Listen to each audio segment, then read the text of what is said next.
Começa agora pela TV Novo Tempo, mais um programa Evidências, sempre em busca de fatos que comprovem a veracidade histórica da Bíblia Sagrada. Todos sabemos que a linguagem é invariavelmente fruto de uma cultura.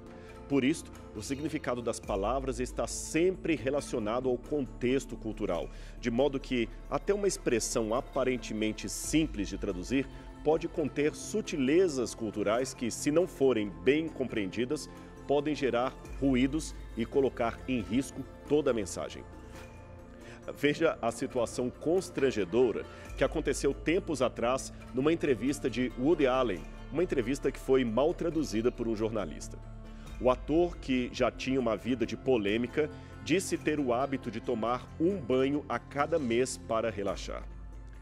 Imagine agora a enxurrada de comentários feitos especialmente por brasileiros que chamavam o sujeito de porco, sujo, coisas do gênero.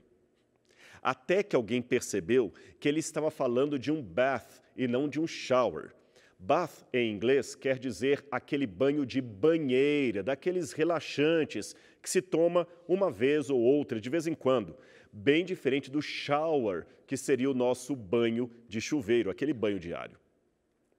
Até tradutores missionários já passaram situações de vergonha com questões culturais que não foram devidamente analisadas na hora de fazer, por exemplo, a tradução de um texto ou um sermão. Estes que você vê em seu vídeo são os membros da tribo Savi de Papua Nova Guiné e da Indonésia. Eles eram até 50 anos atrás conhecidos como violentos, assassinos e canibais, hostis a todas as tribos vizinhas. Mas a luz do Evangelho chegou até aquele povo e hoje são um povo pacificado e também transformado pela mensagem bíblica. Agora veja que interessante. Talvez por causa da sua raiz violenta, aquele povo tinha um abismo cultural entre a sua visão e a visão dos missionários. Eles amavam pessoas que se mostravam espertas e, através do engano, traíam umas às outras. Por isso, toda vez que Don Richardson, o missionário que trabalhou no meio deles, contava a história da prisão de Cristo, os Savis se impressionavam muito mais com Judas do que com Jesus.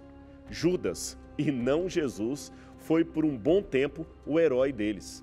Jesus era apenas um joguete a ser ridicularizado. Até que Don Richardson descobriu que o que ele se referiu como analogia redentora apontava a Cristo como sendo alguém que não deveria ser admirado. Mas então ele descobriu uma outra faceta: tratar a Cristo encarnado de uma maneira muito clara do que qualquer outra passagem poderia fazer um grande efeito sobre a cultura daquele povo. O que ele descobriu foi o conceito Savi de criança da paz. A partir desse conceito que o povo tinha, Richardson conseguiu explicar o plano da redenção e contextualizar o povo dentro da história da traição de Jesus Cristo, que era, a princípio, tão estranha para a sua cultura. Você percebeu? Não bastava traduzir literalmente a Bíblia para aquele povo. Sem uma analogia com a cultura local e a devida contextualização da passagem bíblica, aquele povo não entenderia o Evangelho. Quando me perguntam qual a melhor tradução da Bíblia, e sempre perguntam isto, eu costumo dizer todas e nenhuma. Porque não existe uma tradição ou uma tradução perfeita da Bíblia.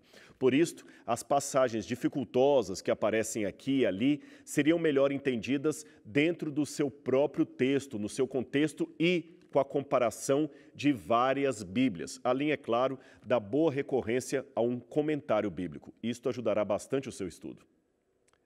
Veja mais este exemplo. Havia um grupo tribal africano que não conhecia a neve. E isto foi um problema para os tradutores bíblicos ao tentarem reproduzir em seu idioma o texto de Isaías, capítulo 1, verso 18, onde Deus diz que os nossos pecados ficariam brancos como a neve. Não tendo nem mesmo uma palavra para neve em seu vocabulário, os tradutores resolveram o problema traduzindo a passagem assim: ainda que vossos pecados sejam vermelhos, eles se tornarão brancos como a polpa do coco. Esse é um claro exemplo do que os especialistas chamam de tradução funcional ou tradução dinâmica. Ela não diz textualmente o que está no original, mas faz uma paráfrase, digamos assim, para torná-lo mais compreensível ao leitor. Outras traduções da Bíblia já preferem ser mais literais, respeitando a forma linguística do original. Mas, seja de uma forma ou de outra, sempre se perde algo ao traduzir um texto para determinada língua estrangeira. Agora, pior ainda se o texto a ser traduzido está, como no caso da Bíblia, a no mínimo 2000 anos de distância em relação a nós, produzido, por exemplo, num passado que já não existe mais. Esta é a realidade do Novo e do Antigo Testamento, este escrito em hebraico e aramaico, cuja redação foi concluída por volta de 400 anos antes de Cristo. Em relação ao Novo Testamento propriamente dito, ele foi escrito em grego e temos ainda o desafio de encontrar as palavras originais de Jesus. Eu digo desafio porque, como já dissemos num programa Evidências anterior, é quase seguro que Jesus falava aramaico e hebraico no seu dia a dia, especialmente nos seus discursos e ensinamentos, de modo que o que temos no Novo Testamento escrito em grego não seriam as palavras originais de Jesus, mas sim uma tradução delas para o idioma grego. Logo, estamos, no caso do Novo Testamento, falando de uma tradução de uma tradução. Portanto, para facilitar o entendimento, o que se faz no caso do Antigo Testamento é muitas vezes comparar o estilo gramatical usado na Bíblia com o de outras línguas cognatas da Antiguidade, isto para ver se há semelhanças que possam ser elucidativas. E no caso dos evangelhos do Novo Testamento, tentar retraduzir para o hebraico e aramaico algumas falas que ficam estranhas no grego para ver se assim fica mais fácil descobrir o conteúdo que deu origem ao evangelho e, ao mesmo tempo, elucidar o seu significado. Eu vou dar mais um exemplo para você. Abra sua Bíblia em Marcos, capítulo 9, verso 49, e veja esta palavra de Jesus. Ao falar do juízo final, ele cita algo muito estranho. Ele diz: pois todos serão salgados com fogo. Ora, embora o sal nos dê, em algumas situações, uma sensação cáustica, isto é, ele parece queimar a pele, na verdade não existe nenhuma função ígnea no sal.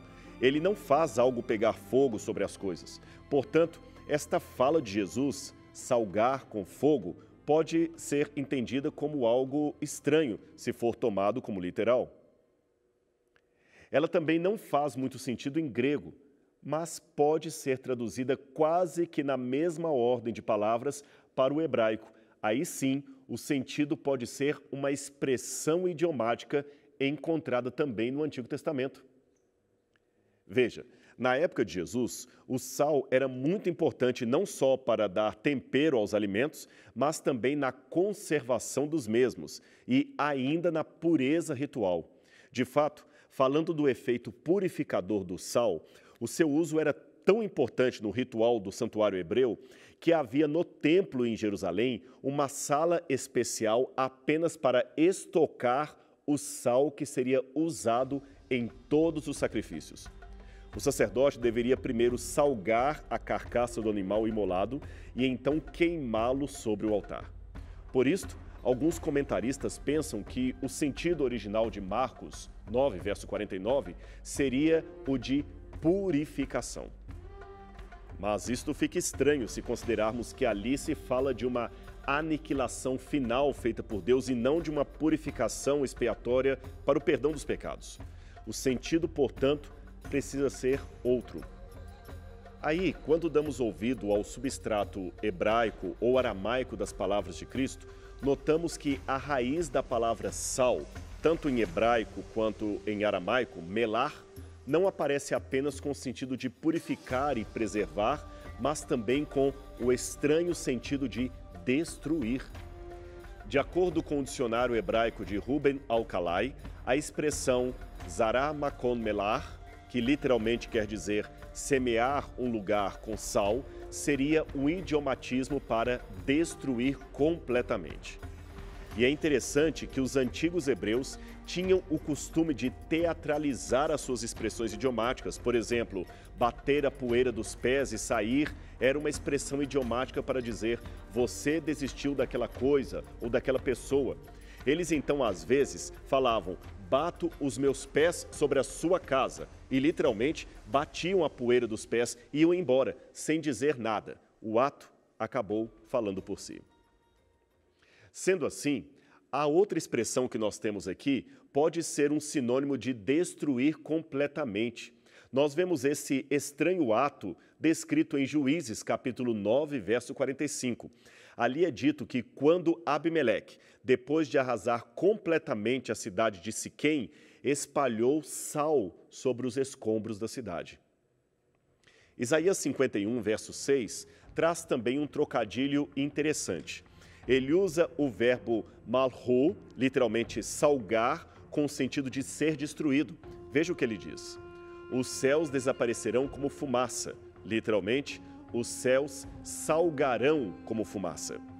Talvez a história da mulher de Ló, convertida numa estátua de sal, quando houve a destruição de Sodoma, seja o que deu origem a esta metáfora usada pelos judeus ainda nos tempos de Cristo.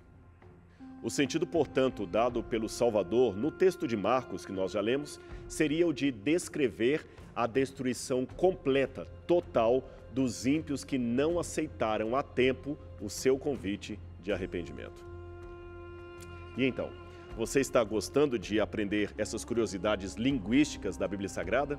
Elas estão ajudando você a abrir os olhos para novos significados e compreensões da Palavra de Deus? Então, não saia daí porque nós vamos para um intervalo e já já voltaremos com outras expressões idiomáticas da Bíblia Sagrada. O Evidências volta já.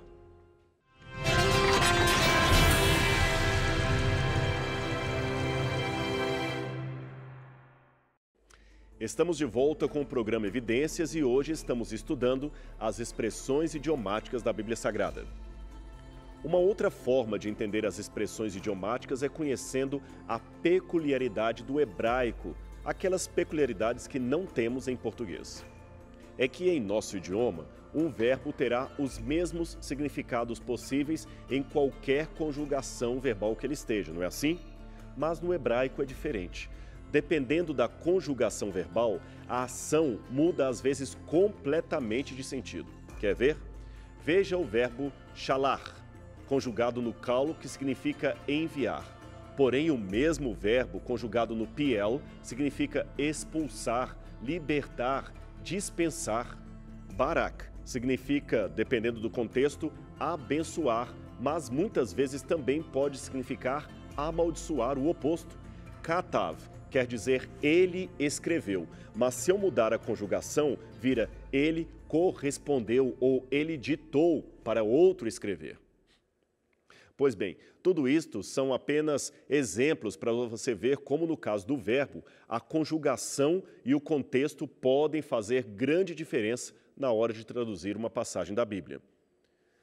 Quando sabemos disto, fica mais fácil entender uma aparente contradição bíblica, pois em alguns textos, por exemplo, é dito assim: Deus não é homem para que minta, nem filho do homem para que se arrependa. Números 23, 19. Mas em Gênesis 6, verso 9, se afirma: então se arrependeu o Senhor de ter feito o homem na terra, e isto lhe pesou no coração. Como entender isto? Simples: o contexto e o modo verbal. Quando queremos dizer em hebraico que alguém cometeu um erro ou pecado, ele, portanto, se arrependeu, usamos a palavra shuv, que seria uma forma de descrever o seu sentimento. Ela é a mesma palavra que aparece em Jonas, capítulo 3, verso 8, para falar do arrependimento dos ninivitas. Esta palavra nunca é usada para descrever a mudança de atitude de Deus. Portanto, Deus não se arrepende de algum pecado que tenha feito ou de algum erro que tenha cometido. Já no caso do arrependimento de Deus, o verbo que encontramos traduzido por arrepender é naham, que dependendo do modo como esteja conjugado, pode significar compaixão, consolo ou uma profunda tristeza por algo que está diferente do que você gostaria. Veja, O que muda o sentido do verbo não é uma questão meramente teológica, abrandar o sentido do verbo para desfazer a contradição bíblica, não é nada disso. É uma questão puramente gramatical. O sentido, pois, de Deus se arrepender não é o de ele ter feito algo errado, mas de entristecer-se por algo ocorrido ou retirar a punição pelo fato da pessoa ter mudado de atitude. Seria mais ou menos como uma mãe que elogia orgulhosamente a sua filha para as amigas e depois a própria filha pergunta: "Mãe, o que aconteceu? Você mudou tanto? Você não me elogiava antes assim em público." Ao que a mãe responde: "Eu não mudei, minha filha. Eu sempre apreciei coisas boas. Quem mudou foi você, que agora é prestativa, educada, mantém o seu quarto limpo. Eu só fiz agora o que não podia fazer antes, isto é, te elogiar em público." Aliás, não é à toa que o verbo naham literalmente reflete a ideia de respirar profundamente e, por conseguinte, a manifestação física dos sentimentos passionais da pessoa, geralmente sentimentos de tristeza, compaixão ou piedade. É assim que Deus se arrepende, e não porque ele tivesse feito algo de errado. E não fique, por favor, chateado com o trabalho dos tradutores. Saiba que não é fácil fazer o trabalho deles. Ademais, quando entendemos que arrepender vem do latim reponitiere, sentir pesar por algo que aconteceu, o sentido do texto não fica tão ruim assim. Pode até ser feito por alguém ou por outra pessoa. O contexto é que vai dizer que tipo de arrependimento eu estou falando. Apenas isso. Neste caso, considerando que arrepender pode ser um pesar pela ação do outro, não estaria errado dizer que Deus se arrependeu e, ao mesmo tempo, considerando o sentido de pesar por ter cometido um erro, afirmar que Deus não se arrepende. Depende, como eu disse, do tipo de arrependimento de que estamos falando. Outra palavra bíblica que gera muita confusão por aí é o verbo visitar, que, na verdade, os hebreus herdaram de outros idiomas vizinhos, como o fenício, o assírio e também de um dialeto nabateu. É que o verbo visitar em hebraico é pakad. Originalmente, ele significava visitar uma pessoa para levar um presente que ela estava precisando. É assim que a expressão aparece em Êxodo, capítulo 4, verso 30 e também 31. Arão falou todas as palavras que o Senhor havia dito a Moisés e fez os sinais perante os olhos do povo. E o povo creu. E quando ouviram que o Senhor havia visitado os filhos de Israel e que tinha visto a sua aflição. Temos também a bela história de Ruth, quando a Bíblia diz que ela fez algo muito especial a Noemi, sua sogra. Então levantou ela com as suas noras e voltou dos campos de Moabe, porquanto na terra de Moabe ouviu que o Senhor tinha visitado o seu povo, dando-lhe pão. Ruth 1, verso 5. Mas, com o passar do tempo, pakad, visitar, passou a ter outros significados agregados. Ela pode significar vigiar, prestar atenção e punir.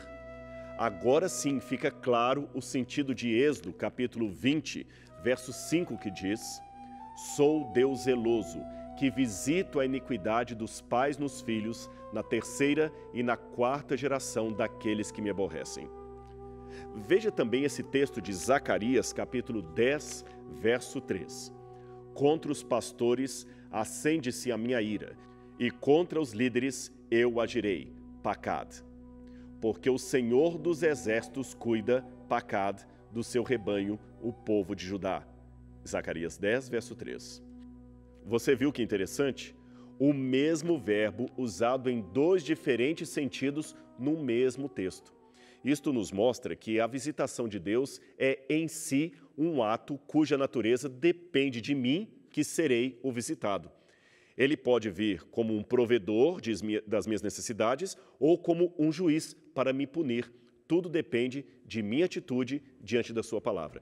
Aliás, até Jesus usou esse termo para advertir Jerusalém. Ele disse: "E quando ia chegando, vendo a cidade, chorou sobre ela, dizendo: se tu conhecesses também, ao menos nesse dia, o que à tua paz pertence, mas agora isto está encoberto aos teus olhos, porque dias virão sobre ti em que os teus inimigos te cercarão de trincheiras e te sitiarão e te estreitarão de todos os lados e te derrubarão a ti e a teus filhos que dentro de ti estiverem, e não deixarão em ti pedra sobre pedra, porque não conheceste o tempo da tua visitação.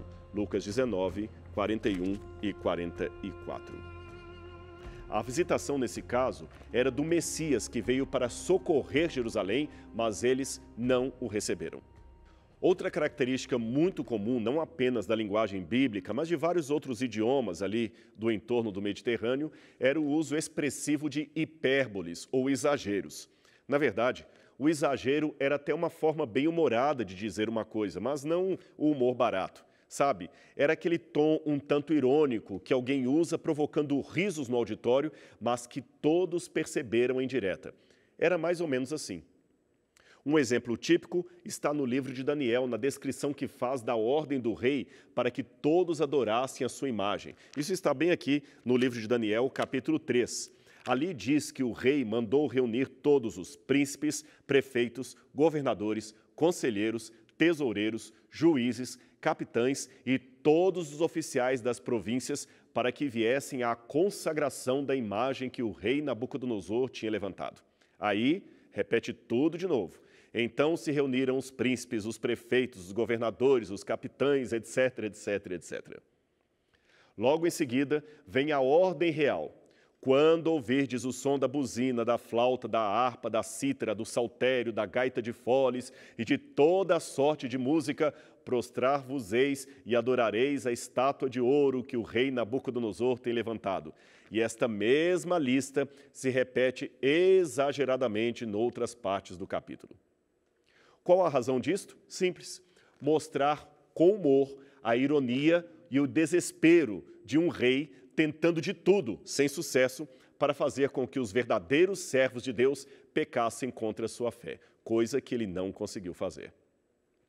O mesmo uso do exagero com fins irônicos, mas ao mesmo tempo didáticos, foi utilizado diversas vezes por Deus e por Jesus também. Por exemplo, é mais fácil passar um camelo no fundo de uma agulha que um rico entrar no céu. Um filho que pede pão e ganha pedra. Um sujeito que coa o mosquito e engole um camelo. Tudo isto mostra que Jesus era ao mesmo tempo inteligente, didático e de bom humor em suas pregações. Não é à toa que até as crianças gostavam de ficar perto dele. Aliás, esse uso da hipérbole ajuda a entender uma estranha passagem de Jesus, onde ele diz o seguinte, veja bem: se alguém vier a mim e não aborrecer o seu pai e mãe e mulher e filhos e irmãos e irmãs, e ainda também a sua própria vida, não pode ser o meu discípulo. Lucas 14, 25 e 26. O sentido aqui não é literalmente aborrecer as pessoas, tornando-se um chato convertido porque resolvi seguir a Cristo. Não, o sentido é outro.